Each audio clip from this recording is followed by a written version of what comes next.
Obstacle Dominator Nation, Brakken Kraker here. Before we get into the full episode here, I want to take a minute to go over something that I feel is going to be useful to a good portion of our audience here, and that is the Obstacle Dominator training plan. So this training guide is basically the premise of training that Benny and I both use in our daily training, and it is the principles, the core principles used by successful endurance athletes over the last 100 years. This is tried and true endurance principles combined with our OCR knowledge to give you the nuts and bolts for what you need to do to train for OCR.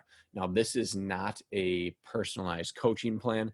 This is not a hold your hand and get you through. This is for the athlete who already has aptitude for the sport or already has a little bit of knowledge base with how they want to train or what their schedule is or how they want to control what they do.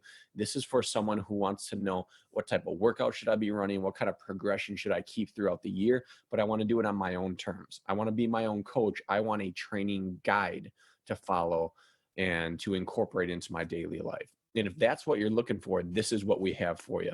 So go on to obstacledominator.com, take a look at it. It's incredibly affordable for what you're getting out of this. This is a season-long plan if you want it. If you only want off-season, if you only want preseason, if you only want competition season, if you only want championship prep season, it's worth it for that alone. But if you're looking for something that can take you from January through December, this is a really good training guide to get you into doing what you should be doing and progressing appropriately throughout the year. So, of course, you can always reach out to Benny or myself throughout this, but go on and check it out and let us know what you think. Good luck, guys, and enjoy the podcast. Obstacle Dominator is back with potentially our most informative episode ever. And this episode is brought to you exclusively by Artistic Organics, Frisco, Texas's first and foremost CBD wellness store. Benny, this is right up your alley, artisticorganics.com for all of your needs. I freaking love this stuff. We'll talk more about all these fantastic products later. But for now, dude, okay, so this is like some reverse time travel crap because it's kind of like a backwards spoiler. In this episode, we talk about a world record attempt that you were going to go after today, but we recorded it yesterday, but this will come out tomorrow, but you did it today. So why don't you tell the listeners what that world record that you were going to go after was and how it went? That's mind-bending, Benny.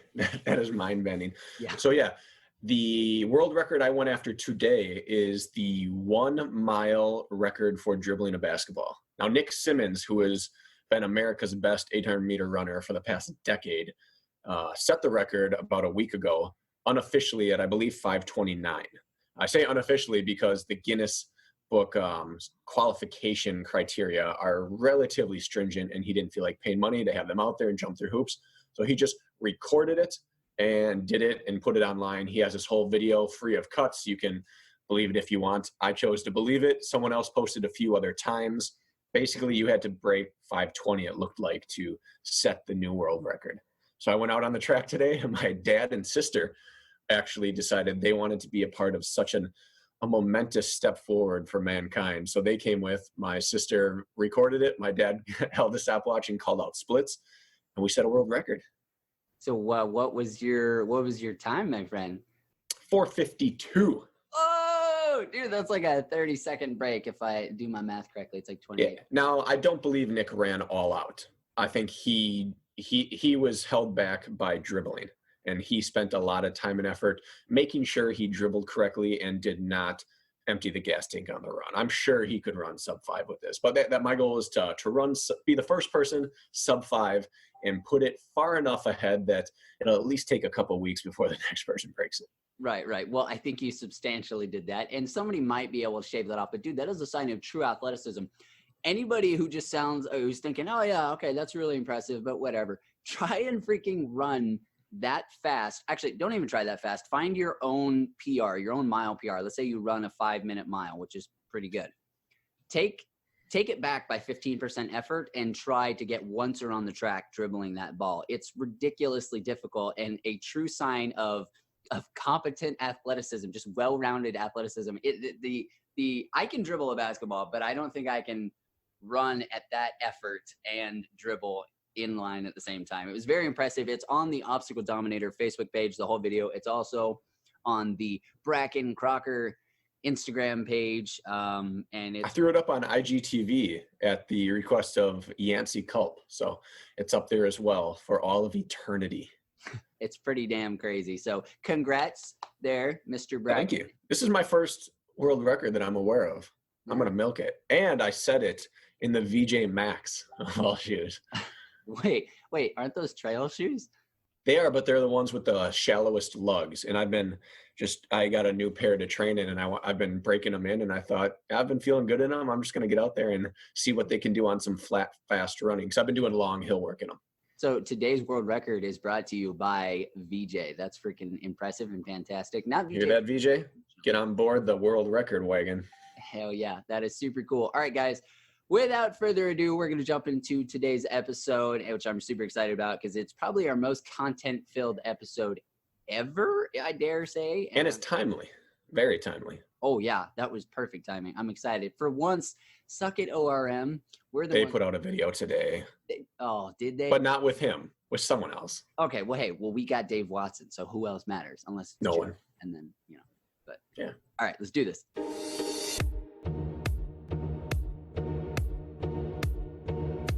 Welcome to the ObstacleDominator.com podcast featuring Benny Gifford and Brakken Kraker.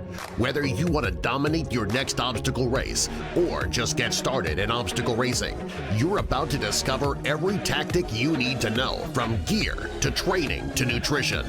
Get the latest tips from the trenches, get your questions answered, and show up at your next obstacle race ready to dominate. And now, here's Benny and Brakken.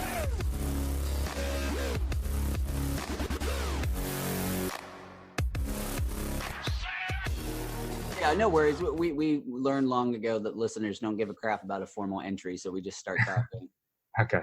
Yeah. I'm good to go. So you were born in Australia, obviously, at least you spent a significant amount of time there, and then you now live in Singapore? Yeah, I was born and bred in the country, actually, in Australia, and my parents got me out of there once. We called them utes. I think you guys call them pickups after there was too much of that flying around, and they decided I should probably get to the city and get an education. But yeah, it was basically Melbourne, and then found my way to Asia, and somehow met a man called Joe DeSena, and then one thing led to another, and I think it was a week after meeting Joe, we were running up and down the side of a mountain in Japan, carrying heavy stuff, and surrounded by marathon monks. So it's kind of like, you can kind of go from there. And 2.5 years later, I've been at Spartan. So it's a bit of a wild journey. That tends to happen with Joe. He has this unbelievable, nonsensical ability to yank you out of whatever you're doing and do what he thinks that you should be doing. Yeah, so it's the I think someone called it the Jonator. Yes. Yeah. The vortex effect. Yes. It pulls you right out and sweeps you up. Had I not been married with a pregnant wife when I met him, I don't know where I'd be living right now, because he instantly within 3 days had sent me 2 different job offers that were nonsensical, not good offers, but things that you feel like, yeah, I need to do that, and I don't want to let Joe down. And I even had a conversation with Lisa, and she's like, yeah, Yeah. It's probably Joe calling you now. That's just Joe right now. He's just checking in. He wants to know where you were at, Brakken. Yeah. I've been ducking him for 10 years now. Yeah, kettlebell attendant up at the Vermont farm. That's right. And that's the thing. And he makes you think about actually doing that terrible, awful job. Yeah, no, Joe's got an incredibly creative mind, and I think that's just been the driving force behind the success of this company.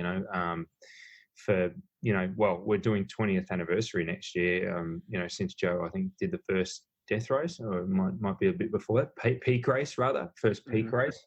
Right. And then, I think really ostensibly the last 10 years have just kind of accelerated, and, you track the growth of the sport over 3, 4, 5 years. I think we're really coming into something pretty big, and that's got so much to do with his creative mindset. He thinks out. He really thinks out of the lanes of normal sort of the way people do things, and and kind of it can be disruptive to, I think, a lot of people inside and outside the company, but in a good way, disruptive thinking, and it's put us at the top of the heap for sure. Yeah. So you segued for us perfectly. Not only did you use, for the first time in Obstacle Dominator history, extensively in a sentence on our podcast, but you talked about disruptive thinking and disruptive actions. And literally hours ago, you guys dropped another disruptive bomb on the racing community. There's the OCR community, and then there are the people who like to brand themselves elite amongst that community. And this is a topic we've I'm sure you've had everyone and their mom come to you and talk about how do we make this elite heat different, or how do you qualify, or what should be done. And apparently, after years of people talking and paying lip service to it, you are doing something for it. Yeah, no, that's exactly right. So, believe it or not, we don't always plan the leaks like this. It would have been really nice if I could sit here and say that was really well planned, but we move at 1,000,000 miles an hour sometimes, and we have to release our season passes, which we hope everybody's getting fired up about. And then the big challenge there is if you release a elite season pass and the elite season pass has to be gated, then that's got to go out now. And then one thing led to another, and the news came out. But I'm actually really glad it came out a little bit earlier, because it's something I'm really excited about.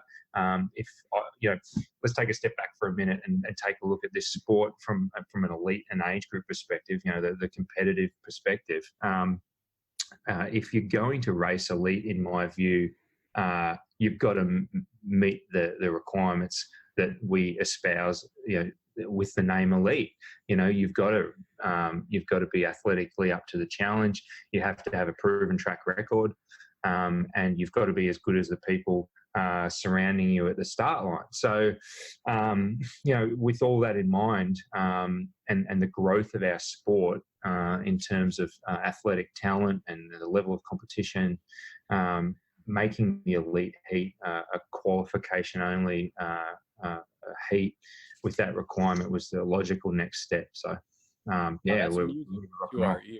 this is something Benny and I have groused about for years, and it's something that I'm sure you've spent time on the Spartan live stream announcing, so I'm sure you hear David talk about it, and in the past other announcers talked about it.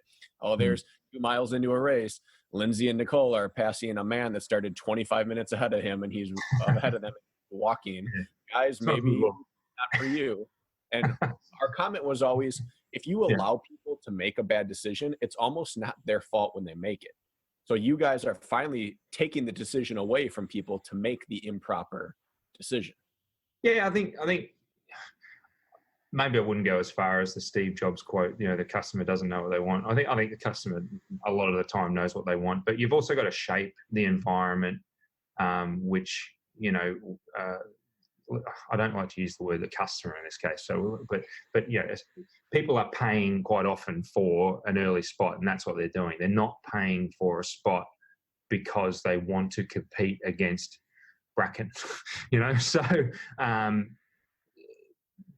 taking that option away and just crafting an environment that's more conducive to the sort of outcomes that people are truly there for makes total sense. If you're there to race with your friends, if you're there to challenge yourself, if you're there because it's a personal fitness goal, or you're trying to lose weight, or you're battling a challenge, or your buddies have asked you and it's an entertainment thing, those are all absolutely valid reasons, and they're reasons that we celebrate and that we want to put even more time and effort into improving the experience.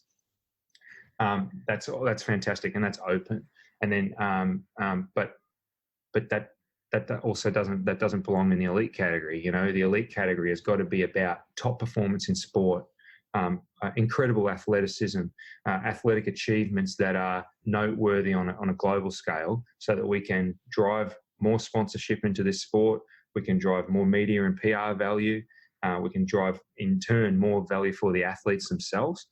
And that we can build a sport that has more longevity and a place in endurance sports that is lasting. So, just like road running has done over, decades and decades and decades, probably, with the boom since the 70s, in marathon running and stuff, which you see now is just massive. We want to cement a place for the sport. So to do that, we've got to get serious. And some people aren't going to like it. I know it. Some elites are going to feel like it's a bit of a pain, and I apologize. But, once you're qualified, you can race there for a year. And, and then, really, I think we're going to start to see some really good competition. That's, I think that's fair dinkum, as maybe you would say. Yeah, it's fair dinkum. That's right. Yeah. There might be a few expressions that we hear for the first time on this episode. I don't know how often you use Australian slang, but quite often, actually, quite often, because someone told me, I didn't realize this is maybe as much as it happens. They said, Dave, you're always running meetings, and apparently at least once a week I stump the entire room with a phrase I use, and people don't tell me. I think they're just sitting there quietly listening, and I didn't realize they don't actually understand a bloody word I'm saying. So it's quite likely I'm probably going to drop a couple in this episode. No, that's good. I look forward to it. But with everything you just said, it's made sense. And like Brakken said earlier, this has been a topic of conversation that has just made logical sense for years. And there's been the question, why not? Why not? Why isn't Spartan doing it? And it's always been focused at Spartan, because even when Tough Mudder was doing their competitive thing and Battle Frog was around, Spartan was always the leading in the competitive realm. And so we were wondering, why now? Why is it that now you're on board? Is it because of you, or is it just the time that became a priority to Spartan to actually execute? It's a really good question. It's a complicated answer, so bear with me. I think from my personal perspective, joining the company 2.5 years ago, there's like a roadmap of things that you've got to achieve in a certain order, right? So I could come in and sort of assess the landscape, and that takes 6 or 8 months, really, to come in the position that I was put in, which is, to run the product team, which is basically designing the customer experience around our races, the sport, the rules, the obstacles, the festival, all this stuff. And then you got to look at this as a whole landscape and say, okay, where are we at now? Where do we want to be in a year, 2 years, and 5 years? And then there's kind of like, you start to prioritize things, and then you start to look at, what are the technical challenges of that? Because we're in 46 countries, right? So making one change to something has a ripple effect that has to be replicated in 45, 46. There might be more than that now, because we're just adding Vietnam and a few others next year. So it's technically challenging to do these things. So that's one reason why it's taken up until now to do it. I think the second part of it is a big focus of mine and with the team globally has been the national and regional series, and building out a proper global championship network. So the last couple of years we've seen 15 national and regional series, 5 big championships, the European, the South American, North American, APAC, Middle East. Like these things are new relatively to the sport. So there's that element. And then, okay, so we're through that. That's starting to grow. We're seeing record numbers of gated athletes going to attend the World Championship at Tahoe this year. We're smashing age group numbers this year versus last year. We're doubling the number of age group athletes attending Tahoe, which is fantastic. So there's all these sorts of things that you've got to work through. And then you get to a point where you go, okay, well, the competitive element of sport's starting to tick along. We're getting good traction globally. Then you say, well, the next logical step is restricting it even more, and that's the gated elite heats. If we did that too early, I think we'd put the cart before the horse a bit, and we probably would have made it too restrictive to actually grow the sport.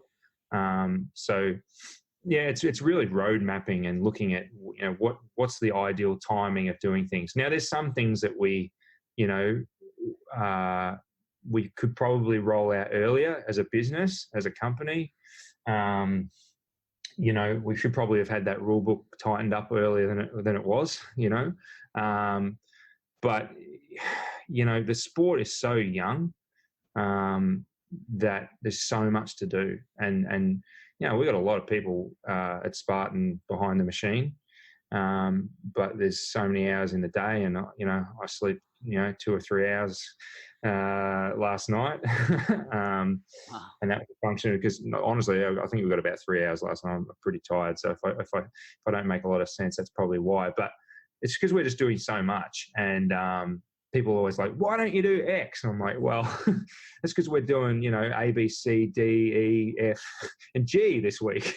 So you're running off a few hours of sleep, but you've already pointed out a clear piece of information that I've never heard anybody even guess at. Because again, this topic's been covered a bunch, and people have tried to take the Spartan side of, what could be their thinking as to make it so that this is not happening now. And you said something I've never heard before, which was restricting access. While it's something that we want to do to the elite waves, could, if done a little preemptively, could restrict the total growth of the sports. And I had never actually thought about that. If we put in these guidelines, then first of all, it's already hard to get purist runners from other sports or high-end athletes from other sports to come in and take it seriously. If you were to make it so that they had to jump through all this red tape to even do it once they decided they want to do it, then they definitely wouldn't be popping over. So I've never even thought about that. That's awesome. Yeah, no, that's right. And I think for the first time, we're starting to reach out properly into traditional endurance sports markets. So,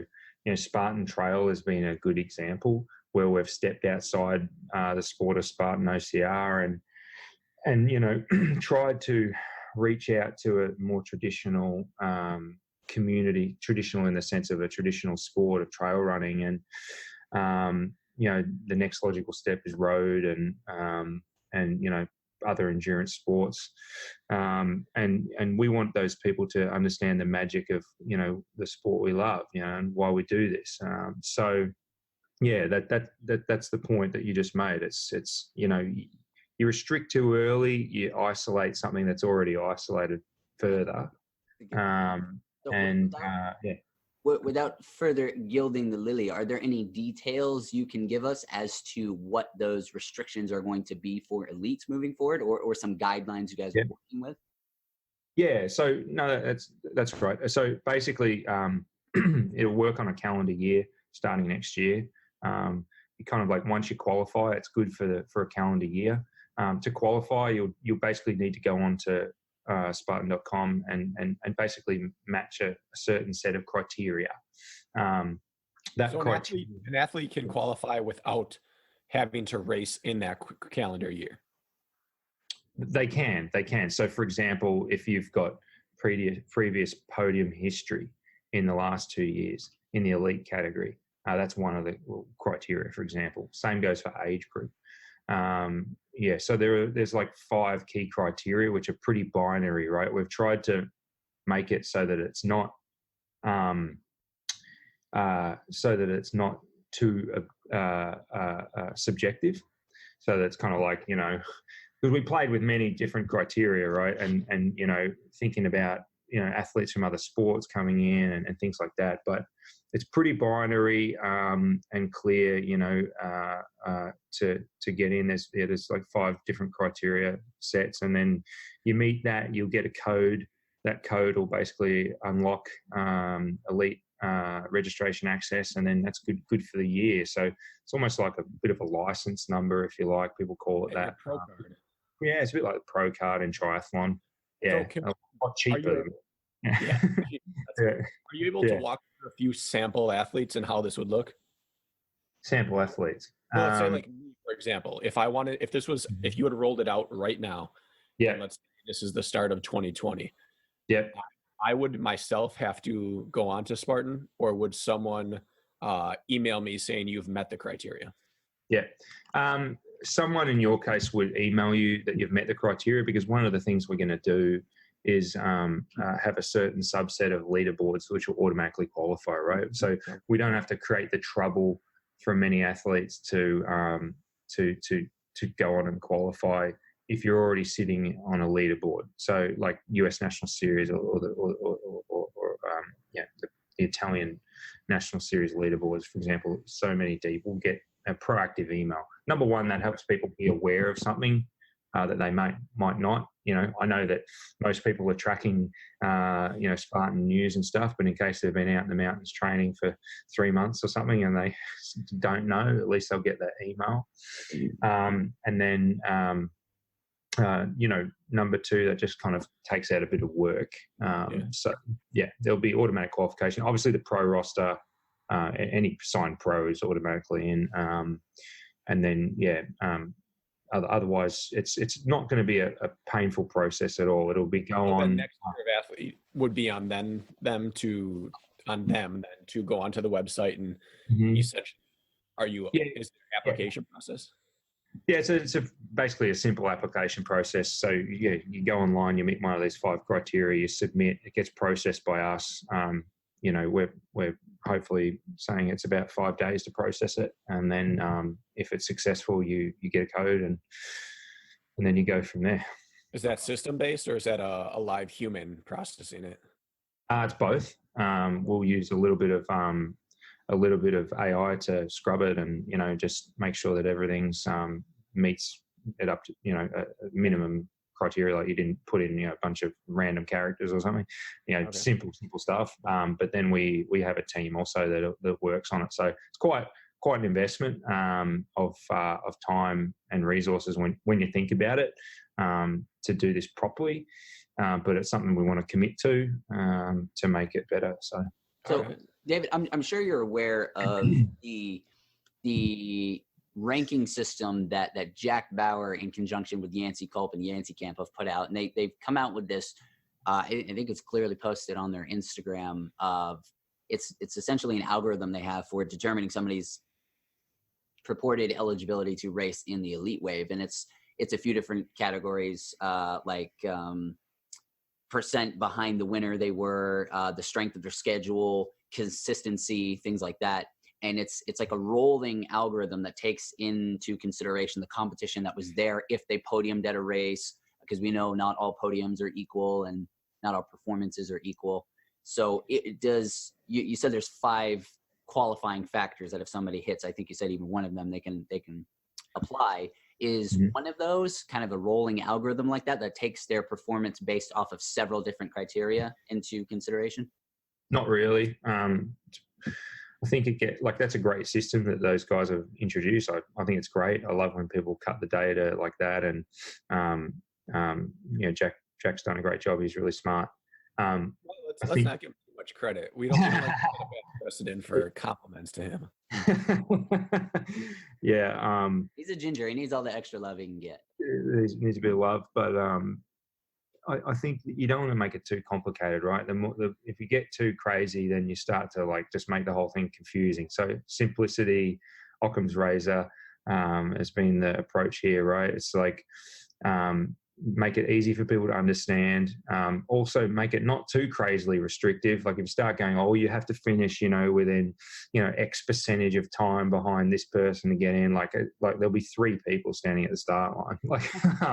Can you speak to the 5 criteria, or is that something that has to get rolled out publicly first? I can speak to it, but I just in the interests of just being super buttoned up, I'd probably rather that we just push it out when we're ready to release it. I mean, I can tell you that age groupers have definitely got a focus here, because we want to foster the sort of scaling up, through the levels.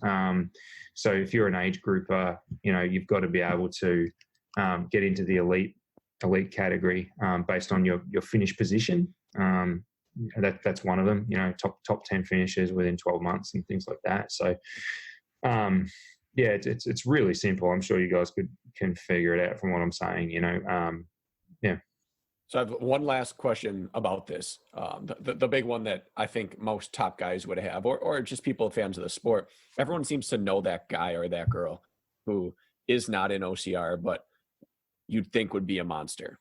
Yep. I have a buddy that I run with. He's already qualified for Olympic trials in the marathon. He was an all-state wrestler. I feel like he should be doing this. How does an athlete like that go about this? Do they need to run an OCR?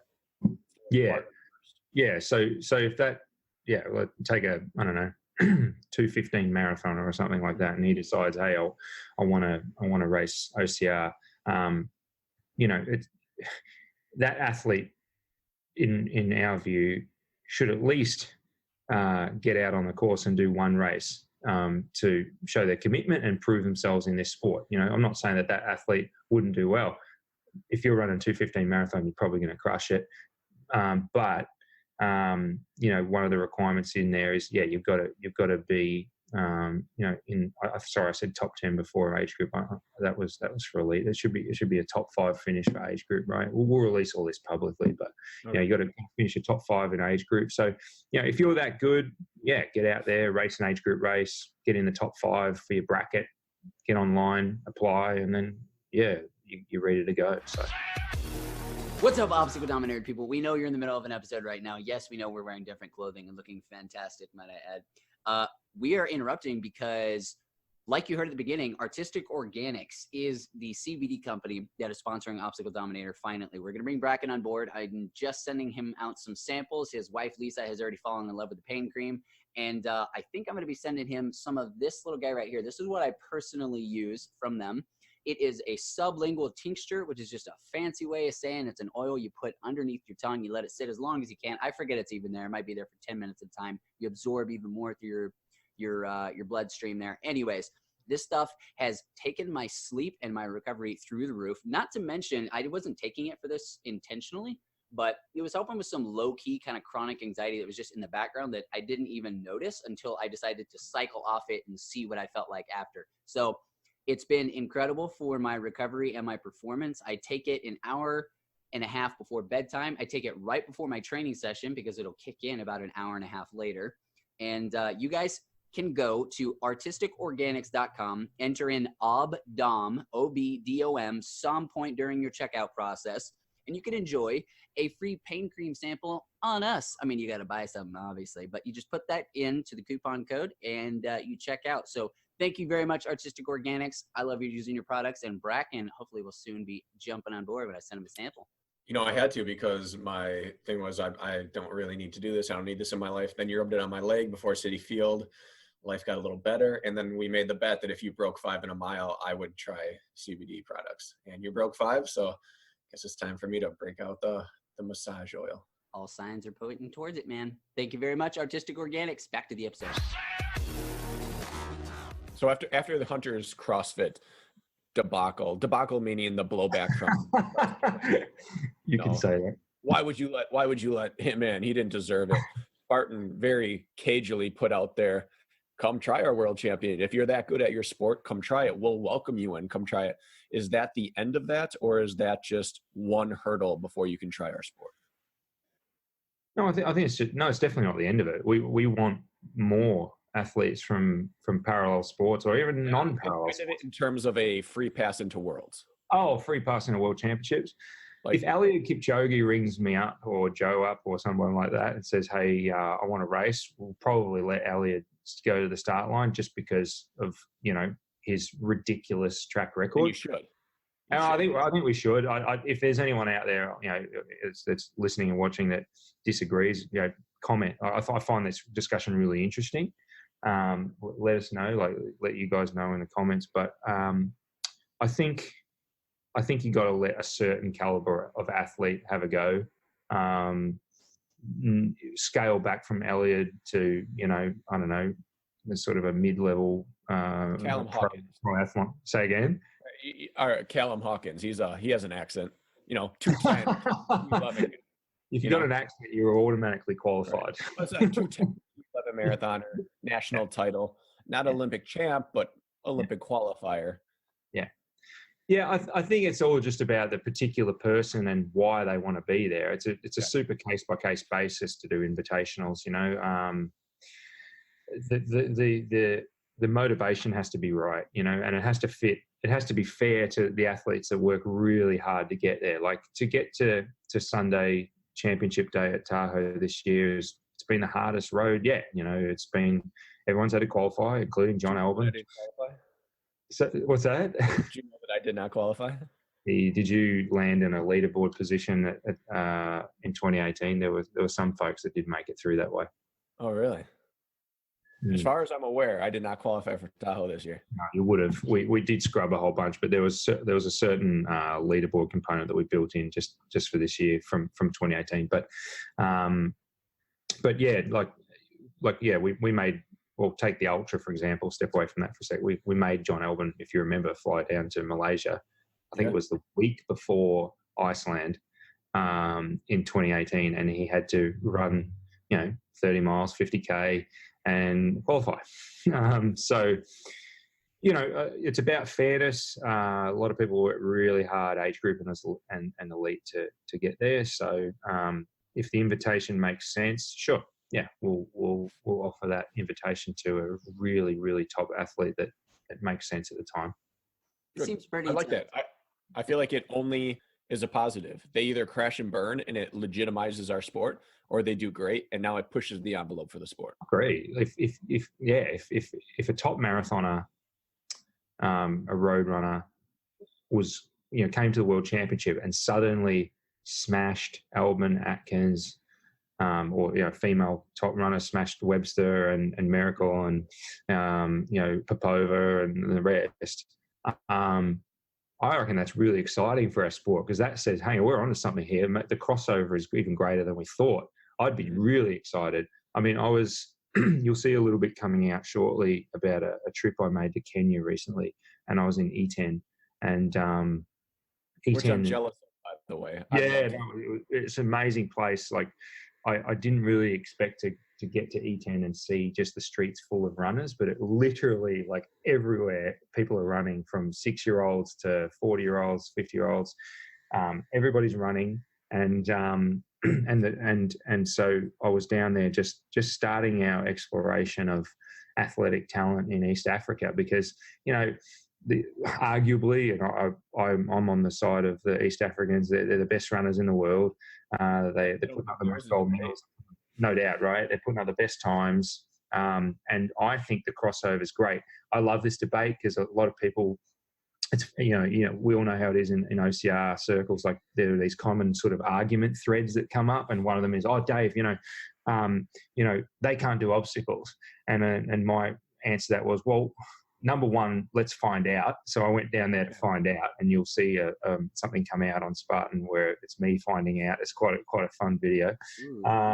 And number two, what I always say is, listen, not only are these guys great runners, you got to understand, like, a lot of these people are doing farm work, right? They're carrying heavy shit around all day. Been doing obstacle for 3 years.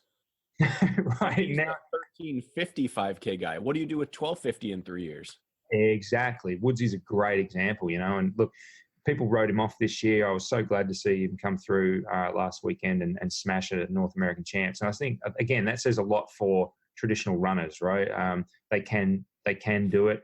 And that goes from open right through to elite. Like, a lot of newbies and first timers who are, enjoy road running, for example, say, "Oh, I don't have the upper body strength," or, I'm not good at obstacles. And the thing is, like, well, take Woods, for example, like you say, like, he's a traditional runner, but now he's good enough at obstacles to beat guys that are significantly more proficient, like Ryan Atkins. So anyway, the point is that East Africans, I think, are really suited to this sport, and we want to see a flood of more of this kind of outside talent into the sport. That's only going to be good for everybody else. It's going to help raise the bar and get more money in the sport.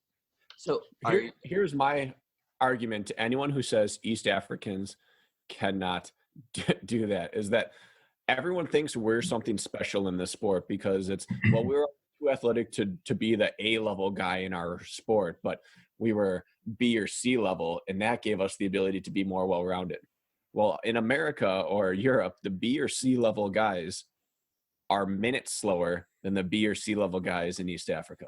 The guys you saw on the road who are out there hanging on in workouts are running 13 minutes, 13:30, 13:40, and they're the number 45 guy from their village. And they're the guy in their village who's too muscular or too athletic to make the national team. Just too playing slow, Bracken. Too playing slow. Like, it's just like I stood around. I'll give this little bit away. I stood around a group of athletes in E10, and if you're listening and watching and you don't know much about Iten, just Google it, ITEN. It's basically called the home of champions. It's kind of like where the best Kenyan runners come from. It's a really famous town in Kenya.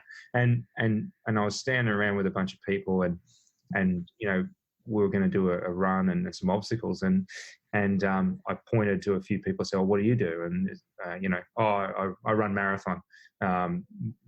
What's your best time? 2:09. But I'm not that fast. I'm like, are you kidding me? Like, he hung his head in shame. In America. Yeah, I know. It's just, it's like he's like 2:09. I'm not that good, and I'm like, dude, get over here. Yeah. Yeah, and that's the thing. That type of person, 2:09 is, what is that? 5:02, 5:03 per mile for 26 miles, something like that. Yeah. So let's say that they do some burpees and they bulk up a little bit, and now they can only casually run 5:20 pace, 26 miles. Right, casually, exactly. Yeah. They can't go carry something and then clip into 5:40 pace with their eyes. Yeah, add 20 or 40 seconds to a minute mile pace. Even add 20 or 40 seconds, I'll still smash it. Assuming they slow down a bit because they get a bit heavier or whatnot. But they can run hills there. I'm sure you saw that. They have real hills there. Oh, they have serious hills, and E10's at 2,400 meters of altitude. Convert that for me. What is that? 7,000 or 8,000 feet, something like that. So you walk around E10 and you definitely feel the altitude. It's a little bit like being, in Colorado. Not as high as Leadville, for example, but it's high, and you feel it. You feel it walking around. And these guys are. We did a run, and they took off at 3-minute 10K pace. And we were going to do some obstacles and stuff. And I watched them do burpees, and just their athletic ability, like their form was obviously not good because they haven't been taught, but their athletic ability, their natural talent, it's just unbelievable. Like, no problem smashing 30 quick burpees with poor form too, which I think actually made it harder because they were like, bending right back and, like rubbing their face in the dirt, and like it was wild. And so, I think we're onto something. It's really exciting, and there's more too, right? I mean, we haven't even touched Ethiopia. Morocco's a bit off the boil, isn't it, in terms of athletics at the moment? But there's great runners in Morocco. I think that Eastern Europe's looking good. Who knows what's going to happen? I mean, IAAF champs are in Middle East this year, so maybe we'll see more talent come out of there. We've got, if you guys were tracking on the Spartan Middle East Championship, there was the guy that won that's Moroccan background. So there's plenty of places we can explore. So with you being over there in East Africa, is this an attempt to flurry up a Spartan presence over there, or to get those guys over to a Spartan market and get them interested in the sport? Probably the latter first, since the average person that lives in Kenya, it doesn't have the sort of the financial luxuries that we do have in the West. I know a lot of people, are living day to day in countries like the US and the UK and Australia, but it's a totally different economic situation down there. So, not quite sure right off the bat that it'd be viable for us to try and get 5,000 or 6,000 people to a race in Kenya. I mean, we'd love to do it. We would do it for, we'd do it at a loss or for free if we could, just because we want to help the world get involved in this sport. But for, in terms, again, in order of priorities and things we've got to do, I wouldn't say that's number one. I think number one, we got to get a really good athletic development program going in Kenya. That means top Spartan coaches, teaching these athletes, getting them trained up physically and mentally for the demands of our sport, and then get them over to the US and get them over to Europe, and let's start the competition. Have you heard of a gentleman who was around kind of, I don't know if we can call him old guard, but he was around a long time ago, called Makaraya Yuot? I don't know how to say his last name. He was one of the Lost Boys.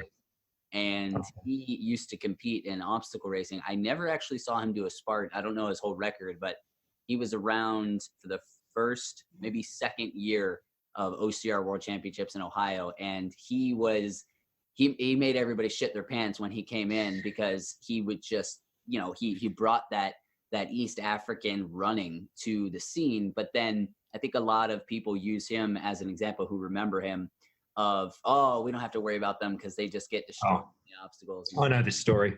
Yeah, I know this story. I think he went out really hard, right, in a big race, blew up, and then it was a struggle from there of failed after failed obstacle, and then I think, if I remember, they even pulled out. Huh? Say again. I was just going to say, I think he even pulled out of the race. I'm not even sure if he finished that particular scenario. Somebody will have to correct me. There's kind of like, it's a bit of folklore. Yeah, I know really he didn't finish with his band if he did complete the course, but because they do mandatory completion. But it was, people forget that it was absolutely freezing, and that is not where it's not been his entire life's experience. Yeah, that's right. I mean, it's the same in marathon running. Like if you listen to top coaches of East African athletes talk about their preparation going into global competition, it might be, they might be running, 205, 206 pace or something, 204 pace or something like that, marathons.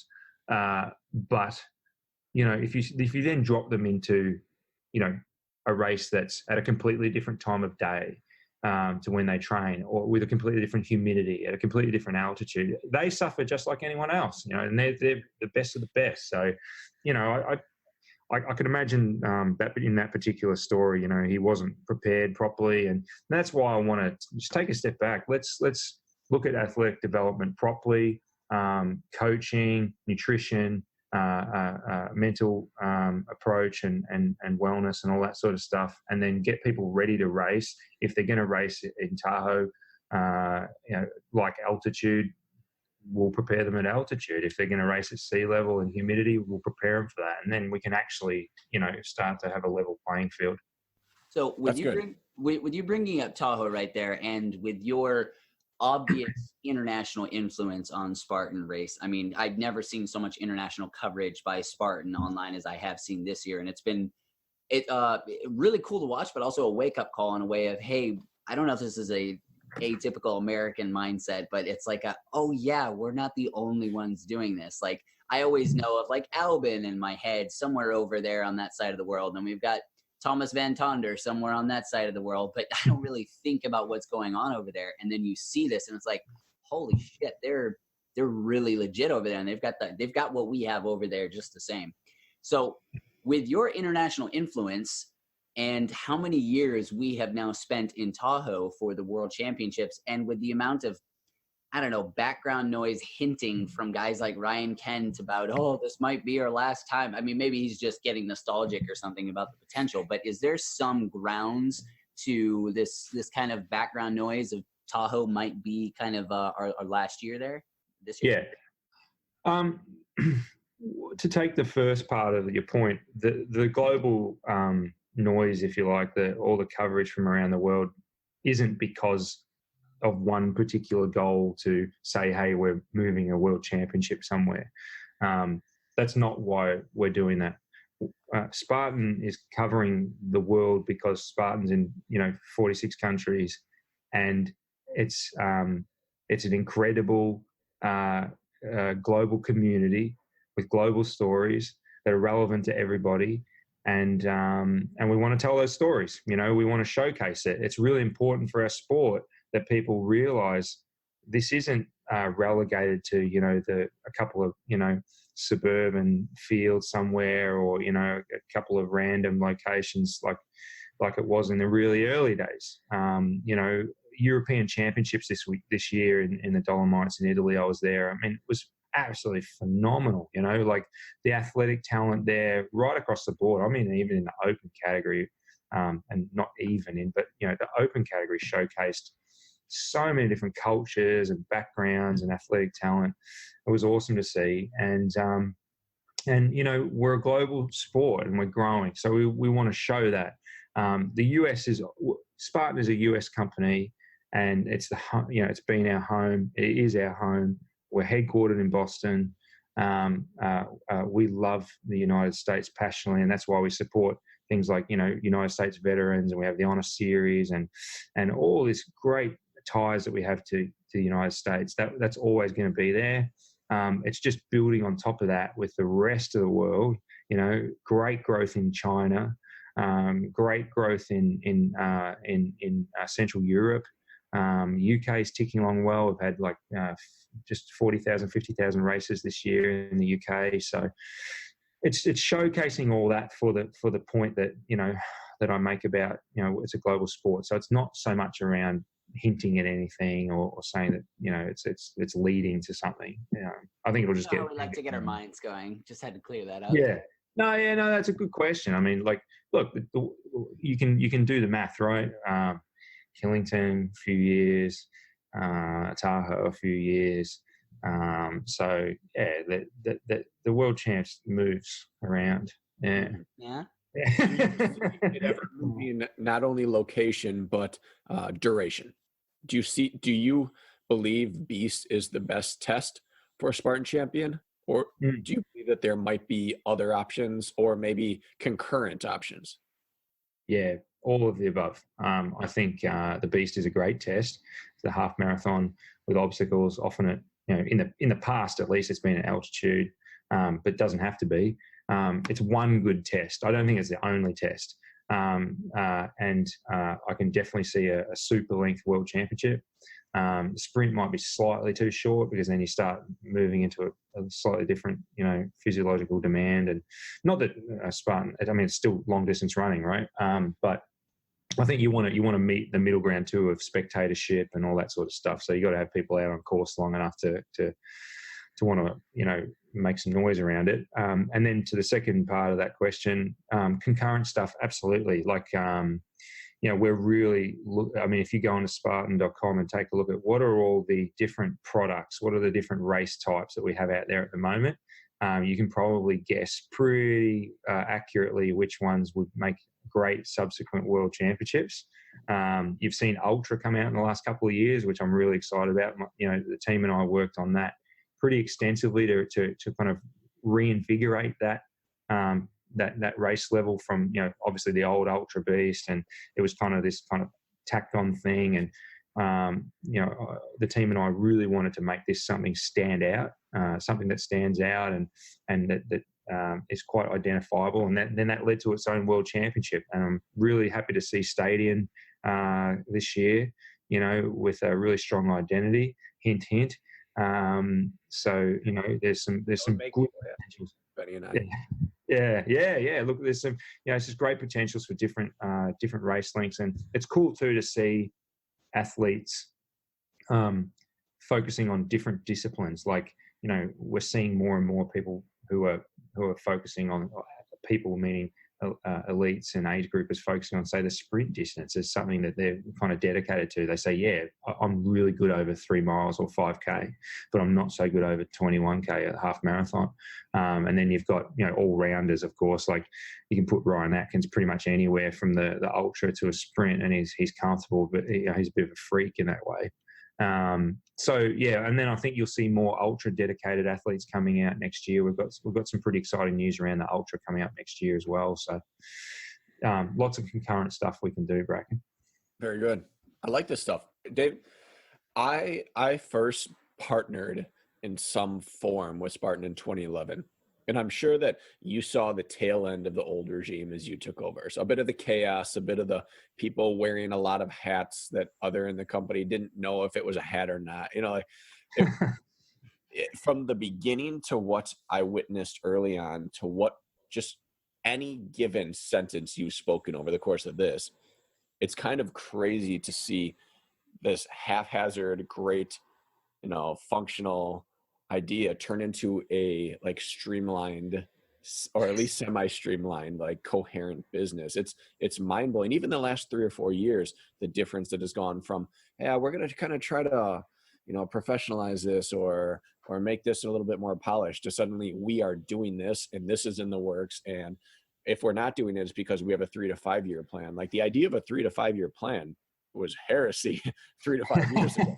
So it's really exciting to me, both as an athlete and as a fan of the sport, to see real planning and to see people who are filling roles in Spartan in their area of expertise rather than here's an open desk and we're going to shuffle someone into it. This is an uplifting talk for me. Oh, that's great. Yeah, I appreciate that. Yeah, a nice article came out about us recently about, just how standardization is helping things in the sport. And I was really, really excited to read that because, just at Spartan now, we have some really great and focused people working together on in a very methodical way on Spartan globally, and that starts at Joe. He has a very methodical and clear mindset. He had to start somewhere, and Spartan had to start somewhere. The days of 2011. It's funny, isn't it? Like when you talk about 2011, it's actually not that long ago. It feels like in terms of a scope of a company. Yeah, right. You guys are young.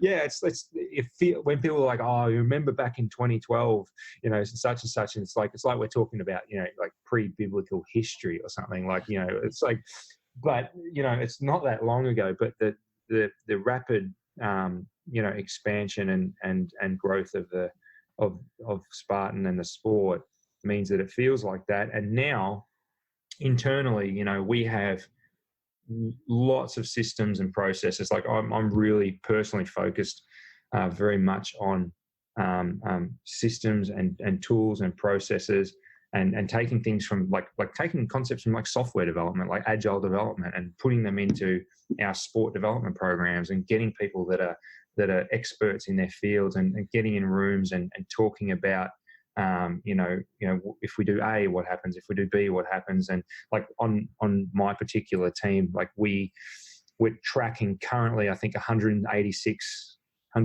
open projects that we're working on, and we don't have a really big team, I can tell you. So there's a lot going on concurrently. We have military experts working with us, which is incredible, like guys that have led huge battalions and that are masters of strategy. And it's an incredible time to be at the company. And I think because of all of this, that's why you're seeing that sort of easing off of the madness, if you like, and the whirlwind.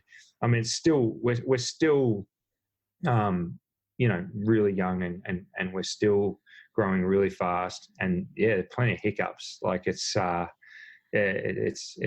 not easy doing this stuff, but I'm really thank you for that. I'm glad to hear that there's some, you guys are seeing that publicly. Yeah, I think the whirlwind that has been happening for so many years has culminated in what makes people feel like we talk about it like it's this historical event that happened, years and years and years ago, and it's been around forever. I mean, I catch myself saying things like, when I grew up, I was, talking, thinking about Ryan Atkins and stuff. And it's like, well, you weren't growing up. This was like 6 years ago. Because the content of the past like 5 to 7 years has just been it's been stuffed full. There's always been stuff changing. I mean, honestly, I'm kind of glad that the sport was not perfectly refined from day one, because, then it's like, it's just the same typical mumbo jumbo with sports. And the only thing that changes is who's on top and, bad race. Now it's like boring, wouldn't it? Yeah, it'd be boring. It'd be boring, and that's part of the magic. Still, we're still figuring things out. We're still figuring things out. Like the rule book, like we were. It's funny, we were working on that rule book development long before the Woodsy incident at Jacksonville. Where he grabbed the middle of the A-frame, and that kind of sparked a lot of interesting debate and stuff about rules and officiating, and we'll definitely welcome that. But we're already working on it. It just meant that from that point, like we shelved another couple of projects, and we said, okay, we're meeting 3 times a week for 2 or 3 hours a night, and we sat there and we went over every period, every comma, every capital letter, every sentence structure, and went through this rule book and said, okay, it's being released kind of mid-season. I know that's kind of wild in sporting circles. No one does it, but we felt, look, it's It's part of the development that's needed. It's we're figuring things out. It's going to be better for everybody. So that's why we're going to do it. So that's one example, of how, a bit of nice chaos, leads to cool things happening where it's not stagnant and boring like you're talking about. And then if you take other sports as well, like, I mean, take the NFL. Like, just if you go and look at the history of the NFL and the way that professional football developed, it was chaotic in the beginning. People running around with leather helmets and sort of crazy ownership of teams going on and people going broke and all sorts of stuff. It just happened over a much longer period of time, than our sport. So I think the fact that it's been condensed into sort of 10, 15 years. Probably 10 really of major growth, just makes it seem a lot more intense. Yeah. And it's all culminated into achieving all the goals that you guys are setting out to do. I mean, this entire episode has been primarily focused on the athletic or the elite development of the sport. And, but we all know it's so much that we almost don't even acknowledge it anymore, that the sport wouldn't exist if all of the age groupers and the open class people just decided to not show up anymore. And I was working an event today, and I was at AT&T Stadium. That's where the event was. And 3 of the people that I was working at, out of a crew of 15, were like, "Oh yeah, I just did a Spartan race. Here is my first one." I was like, "No freaking way. That is so cool." And 3 years ago, I'd be sitting on a plane flying to a race, and maybe a few people on the plane knew what the hell a Spartan race was. Now you don't have to go first say, "Oh, it's like American Ninja Warrior. Yeah, you know that? It's kind of like that, but we run." Now it's like, "Oh yeah, no, I know Spartan Race. That's cool." So yeah, it's definitely. That's good to hear. Yeah. That's great to hear. And that's the thing, right? Spartan has a mission, a global mission that has multiple parts. One of the parts of that mission is growing this sport and having it entrenched and having it stay around for decades and decades and decades, just maybe hundreds of years. We hope, just like marathon's had many more hundreds of years of history than we had. But I think of Spartan OCR as a lifelong pursuit. It's not weekend entertainment. It can be if you want it to be, but fundamentally it's not. It's something that you can dedicate yourself to over your whole life. As long as you're able to walk, you can get out there. Well, let me change that. There are many people that actually take part in Spartan that can't walk. Casey, for example, has no legs, and he does Spartan. So the point is that this is much more about a lifelong pursuit of a sport and giving people that opportunity. And the other part is the other prong to the Spartans' fundamental goals is bringing something that can change lives to people. So it's bringing a set of values. It's bringing a lifestyle.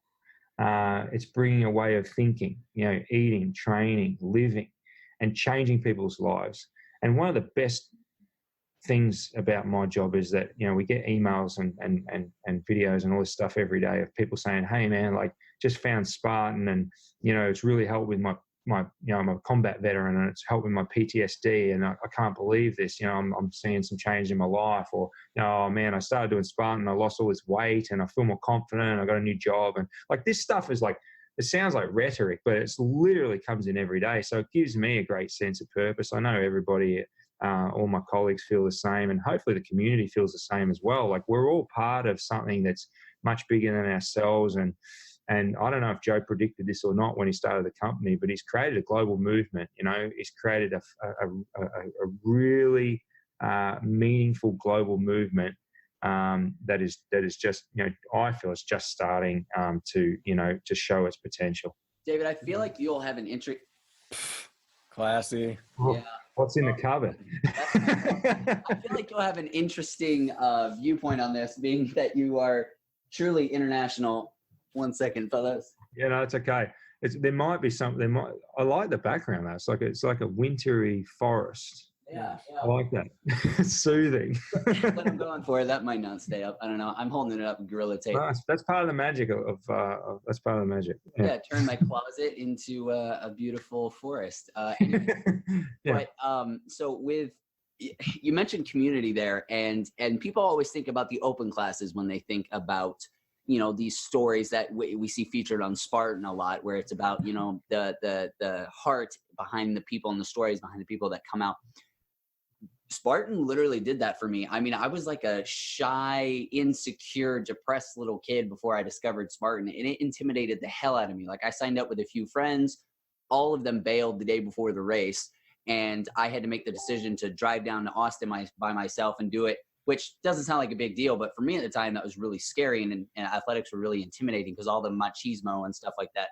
But I didn't. I discovered this community, and you know what? We're going to have to do a 2.0 with you because I've got so many more questions and it's already getting late. So we'll have to wrap this up pretty quickly. So instead, I'm going to skip what I was just saying and ask you this little thing that's popped into my head, and then we'll get to like some rapid fire stuff. Yeah. Sandbag during the West Virginia race. I saw a couple that were leaking and fairly light. And I'm wondering in my head, this isn't a pot shot to you guys. I wonder if Spartan does this specifically to reward, like as a little hidden gem, people who are racing with that, you know, using their brain. They don't just run up and grab the first thing. They run up and they search, and it's like to reward them. I don't know. It's great. It's a great question. I wish I wish we'd been that clever. I love this stuff. They're really, really good thinking. No, that's unfortunately just an equipment failure. And, you know, it happens because, you know, we have many trailer lanes of trucks driving around the United States, believe it or not. Like, it's incredible. It's like we should do a documentary on it. Like, it's a really big production. You've got, you know, semi-trailers worth of gear making these ports of call around the East Coast or the West Coast or the Central or the Mountain, right? We have all these, this kind of like constant road show that goes on. And as you can imagine, towards the end of the season, some of the stuff, you know, gets knocked about, or, you know, and we put on 63 event weekends in the United States. So it's, you know, it's pretty much a race a weekend. Maybe there's more than one race a weekend, obviously on some weekends, but it nets out to 63 event weekends, something like that. Wow. And so, you know, in the mix, you know, you do get a few things like a sandbag failing and stuff like that. Now, that doesn't make it acceptable. I get obviously frustrated by that, because it's, you know, it's got to be about standardization. It's up to us. It's totally on us. It's our fault. We can't have equipment failures. I think we're improving on that significantly. We've just got a bit more to go, you know, when it comes to fixing that. So no, it'd be a cool idea, wouldn't it, to sort of throw it out there as a challenge to people. Hey, use your brain and pick. But no, we want to make it standardized, and every bag's got to weigh the same, and it shouldn't leak and things like that. Very Joe DeSena potentially reason. No. I mean, Joe's really behind the standardization of the sport. He gets it, right? He gets it, and for the sport to grow, you've got to have some level of standardization while making it still, you know, exciting. And OCR, our sport of Spartan OCR is it has enough inherent challenges and surprises, I think, to keep it from being too predictable. Like, it's not quite like a 100-meter sprint on a track where you pretty much know every single factor that's going to affect you, including the wind speed and stuff. I want to hear your opinion on the stupid bracket. I want to kick the second half of this question to you on the athlete's choice as they run up. If they experience this, which it's happened to me one time, where you run up, you grab the bag, you start running, and then as you're running, you realize, I picked this up way easier than the guy did in front of me, and then you realize, oh, this is a really light bag. What do you do? Obviously, we know that when it comes down to it, it's on the race to do it, but as I was watching the live footage, I was trying to think the way that most spectators would have, hey, that guy's cheating. You know what? Oh, you know what? He should have turned around and dropped it. But it's like, I don't know. Because I don't know. What do you think, Brakken? Do you turn around and put it back, or do you take advantage of that awesome find and you go? I've done both. Basically, my kind of rule of thumb is that if I can determine it before I start my carry, like if I pick it up, if it's close to empty, like I picked up an empty bag one time, totally empty, nothing in it, or, you know, like half empty. I generally toss it at a volunteer and say, hey, don't let this back in. But I've also picked one up, taken 30 steps, and had half the sand leak out down my back. And at that point, I'm not going to cost myself time to get back there. I'm not going to punish myself for an equipment failure. So if I can spot it ahead of time, I've, probably 2 or 3 times tossed a sandbag to a volunteer and said, kick this out. But 2 different times I have done a sandbag carry with probably anywhere from like 40 to 60% weight in it and just loved every second of it. And just felt like, hey, I didn't intentionally do it. One of them, it started getting ridiculous. I switched it around so no more came out because it was practically like half empty. Yeah, that comes down to a couple of things. That comes down to quality control, which we're improving. I'd love to say next season there will be no sandbag failures. There'll probably be a few. I think there'll be a lot less. And then the second part of it is take the bucket carry. So we took the bucket carry and we said, hey, what a variable it is to have to fill your own bucket, have people check the line, stuff spills out. It's like, is it above the line? Is it not? So like, let's stop this madness. Damn it. Pre-fill the buckets, right? Put the cap on the buckets, seal the buckets. They have a tab on them, right? So once you actually got to hammer that lid down and then the tab stays in place. So the only way to get the lid off is to break the tab or like forcibly, you can drop the bucket, the lid may stay on, it may not because it may pop the tab. But basically we put new lids on each race and it's sealed. So we did that because we don't want these situations occurring.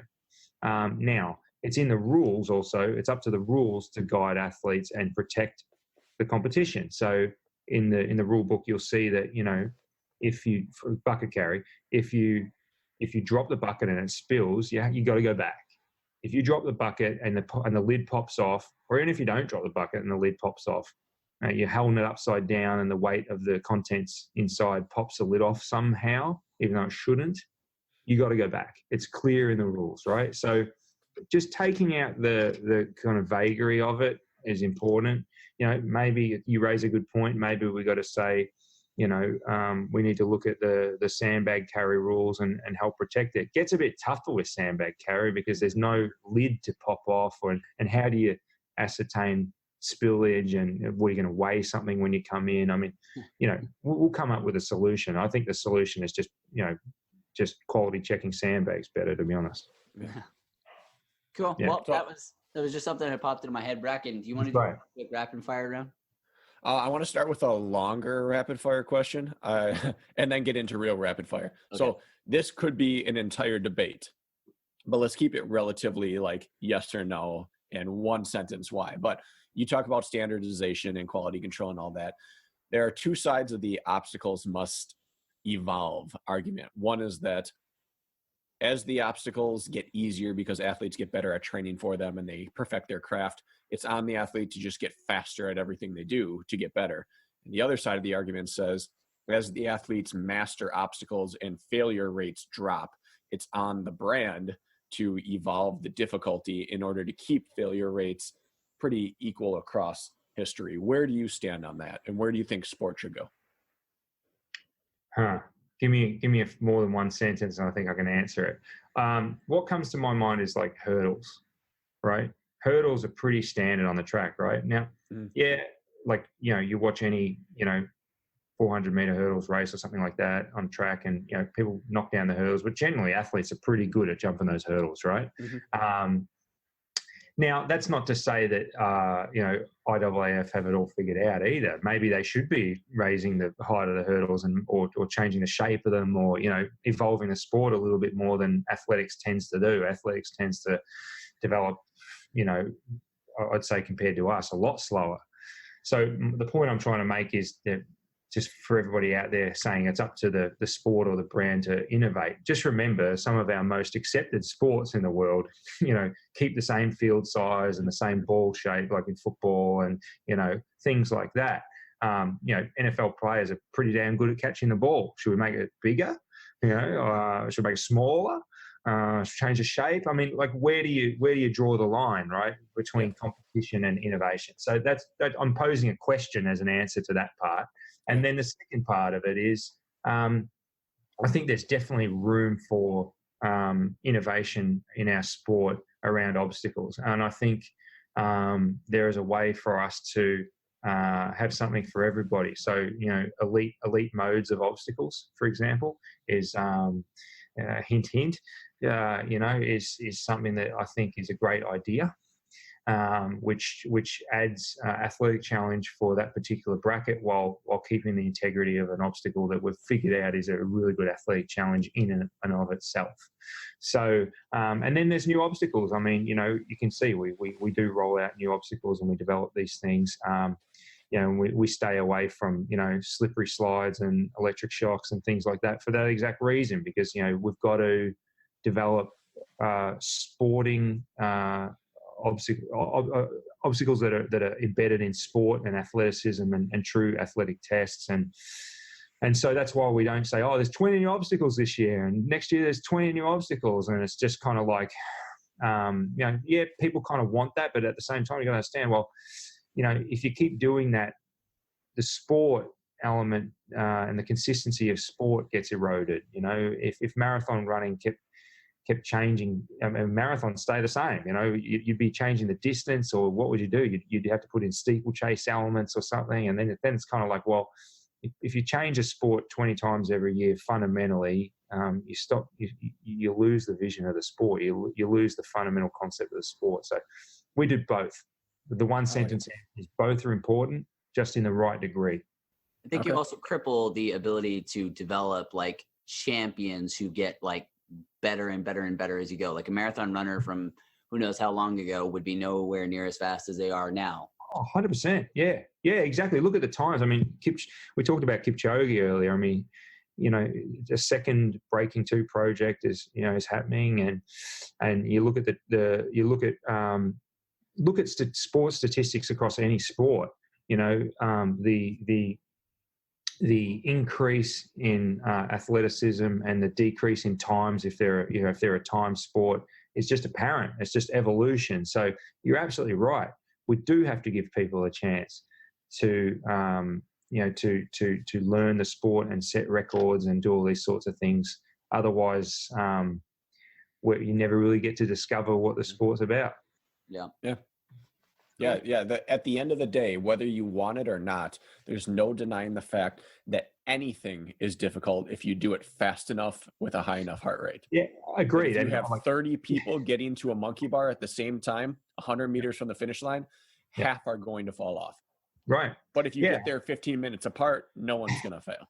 I couldn't agree more. And, you know, it applies across all skill levels, you know, no matter whether you're a beginner or like you guys and really experienced elites at the sport. Like, there's always room for improvement and growth and challenges. And there's also plenty around Spartan to keep people entertained. You know, like there's trifectas to earn, there's deltas to earn, there's different race levels to try a stadium through ultras.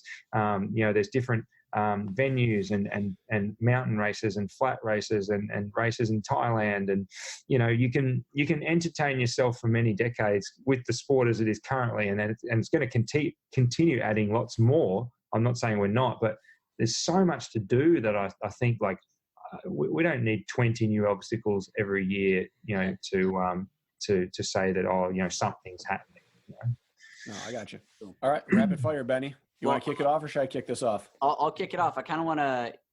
Mine are going to be pretty consistently Australian based. I want you to tell me what different Australian slang terms mean.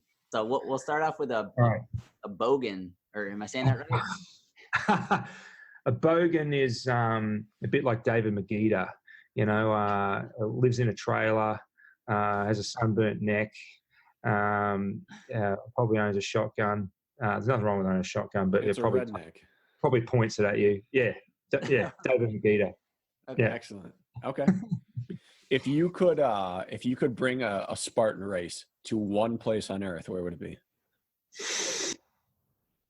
Oh man, we're in so many places on Earth, which is incredible. Like I was in Mongolia recently. I was in Namibia. I want to bring it to East Africa. That's the answer. Yep. I like it. Nice. Okay. What's a pash rash? A pash rash. I've got a bit of growth going on here. If I were to, you know, get a bit excited and lip lock with somebody, I'd probably leave a bit of a rash on their face, and that's a pash rash. Pash is a passionate kiss. Benny's been the recipient of his fair share of pass rash. Well, it can go both ways. It can go both ways. Oh, I All love right. it. If you could bring over one athlete to the sport of OCR, who would you bring in?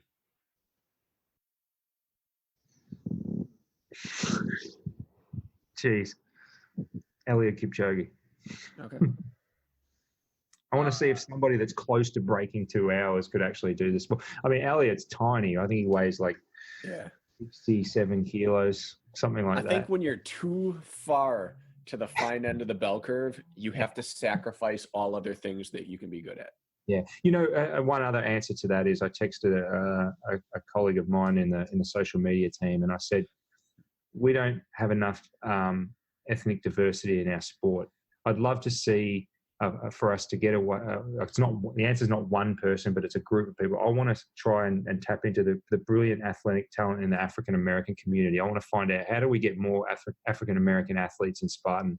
Because there's so many great runners and sprinters and basketball players, football players that could have different successes in our sport. Maybe in stadium and maybe in the long distance. There's such great athletic diversity in the African American community. I want to see that. Yeah, we do have a very whitewashed sport, even more whitewashed than the traditional distance. I know. I agree. And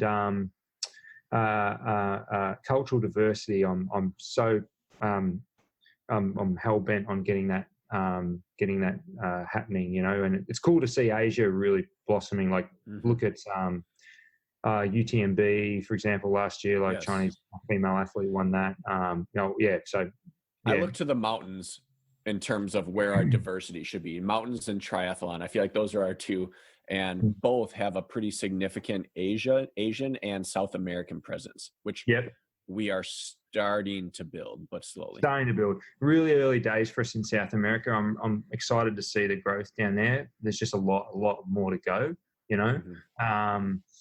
So, I think the Latin America, sort of base series is helping. We just got more work to do.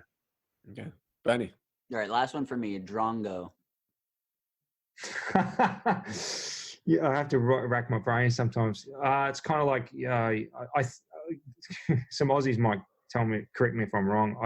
A drongo is somebody that's kind of like a bit of a deadbeat, or a bit brain dead. Like, what are you talking about, your drongo? I think I might be wrong. Well, You've been out of Bush too long. I know. He's been out of Whoop Whoop too long. I've been out of Whoop Whoop. I used Whoop Whoop on a call the other day. I said, I said that in a meeting, and a few heads turned there. I used the term. Know that. I said gone walkabout the other day. Gone walkabout's usually used in like more of a Aboriginal community. Right. He's gone walkabout. Yeah. Someone said, where's your other kid? And I said, he's gone walkabout. They didn't know that. They thought he just that meant he went outside for a minute. Not sure. When really he was in northern Alaska. Yeah. That's right. All right. This is a conflict of interest for you, but you're just gonna have to power through it. Who predict your world champions for Spartan Tahoe this year? Predict or wishful thinking? I'll give you both. I'd love to see Johnny Luna Lima win the world championship, to be honest. That might also be a prediction in real life. Yeah, I mean, look, Johnny didn't race at North American Champs, and that was, it was, obviously we'd love to see him there. That was his choice. He's a signed athlete. He had that choice in his contract, obviously, for at that point of time. And then Johnny kind of stepped up after that and really showed his worth this year. Like, I was at Big Bear watching him race on those hills, especially bombing the downhills. Like, oh man, I was on a quad bike next to Johnny when he was bombing those downhills. And if he's not the quickest downhill runner, then it's Killian Jornet. But he's pretty up there with Killian Jornet's craziness going downhill, I tell you. So I think he could definitely. I think you'll see Johnny on the podium at least, and I'd love to see him win it. Yeah. Pending course design, he could be the favorite. Yeah, pending course design, definitely. I mean, we know Tahoe's got really big bombing downhills, and he's going to make up a hell of a lot of time on those. If they switch it up, they can avoid it with technical switchbacks, which he's also good at. Yeah. But if they straight shot, John and Ryan are the only two who have a chance at matching him. Oh, John's awesome, and I have no doubt John will be in the top 3. What you just did is so insane, considering our athletes are usually comprised of good, not great athletes from other sports, and then one of our better ones happens to be like you just said, maybe there's one person in the world, even in the skyrunning community, who could descend with Johnny. That's insane. I know. It's scary now. I just hope he doesn't clip a toe or something like that when he's descending like that, because it's going to be crash time. He's going to break a lot of shit. But that's okay. But that's what's at stake. And then in the female field, it's just so exciting. Like I think female Spartan competition, elite competition this year has been awesome. With Chop, it was good to see Rebecca Hammond come back. After her injury, I thought that was awesome. I think either Webster or Miracle kind of deserve it, right? Given their consistency over the season, so I think it'd be a bit unfair of me not to say, one of those two names, Webster and Miracle. I think they just showed such consistency over the season, and they seem to have separated a bit. Yeah, I mean they battled it out. They battled things out pretty hard, and they've kind of separated, kind of ahead of the pack. You mean, Bracken? Yeah, I think definitely. So yeah, one of those two. Yeah. Okay. But you know what? Don't rule out the Eastern European contingent and the European contingent from West. Like Miriam, oh man, did she race well in Dolomites? Like she's coming in zone. She's basically Ryan Woods, right? As soon as she figures out obstacles, suddenly people have a problem on their hands. Yeah, look out, honestly, and look out for her at the Ultra World Championship too. I know it's getting a bit ahead of ourselves, but she's got great stamina. And I told a story yesterday where somebody told me she showed up to a race after fasting or something for 5 days, and basically it was an ultra, basically grabbed a banana and maybe a couple other pieces of fruit and got out there and won. And I'm like, what? Like, how is that possible? Like, not only would I just sort of be whimpering at the start line, I'd probably have to have more than a banana, but she's the stuff that legends are made out of, stories like that. Absolute freak. She just keeps getting better. So yeah, I'd put her down as a dark horse. And you would not pick her out of a lineup to be just like this merciless assassin. Not at all. Yeah, looks can be deceiving in a sport. Like, I think if you're an NFL linebacker, you have a certain look, but Spartan, completely unknown. Like watching John Albin on carries, like he's ridiculously strong. Like and John's not a big guy. Like Ryan Atkins is much sort of bigger in terms of his build, but John will go head to head on a carry, no worries. And I watched him do it over and over and over again in Iceland. Picking up that Atlas stone. So looks are deceiving, I think. Mm-hmm. There can be arguments across time about what the perfect algorithm for an obstacle race is. Whether it's been too much running and not enough obstacle proficiency or not enough heavy carries. But a great kind of fruit of their labors is look at the type of athletes and how diverse they are. We've got guys who look like Hunter McIntyre, short, stocky guys like Isaiah Vidal and Johnny Luna Lima. And we've got guys like John Albin and Ryan Woods. Well, Woods is bulking up a bit, but him and Robert Killian, and yet they're all switching constantly. It's insane. Yep. Completely different running styles too. Like you look at Killian's running style versus Johnny Luna Lima's running style. And Robert Killian is a fast runner, but they have completely different style. Whereas, like I think in other sports, we've talked about road running a lot on this episode, but you see the top guys, like there's a little variation in technique, obviously, but I don't think it's as marked as our sport. And I think that comes down to the fact that the physical demands of our sport are much more varied. You've got to be able to lift, you've got to be able to climb, you've got to be able to hang, you've got to be able to run, you've got to be able to descend, you've got to be able to climb. Like it's a true all-round athletic sport. It's I like that component of it. Absolutely. David, thank Well, you. So this concludes our slowest rapid fire session of all time. Yeah, thanks for bearing with us, everybody listening. If you're still there, I love this stuff. I can talk all day, and I appreciate you guys having me on to dive into this stuff, because it's the most important thing for anybody who loves who loves Spartan, whether you're an open athlete or an elite. There's so much going on. I love diving in with you guys on it. Well, this is good. This was an illuminating episode. I think that you will, I hope, get less messages as a result of being able to speak to a bunch of people at once right after this news comes out. So hopefully your week gets a little bit easier. You can get a nap in this week. Yeah. If I get a nap, that'll be groundbreaking. But I think there'll always be those messages just because people are so passionate. Passionate's a good term to use. That's very PG.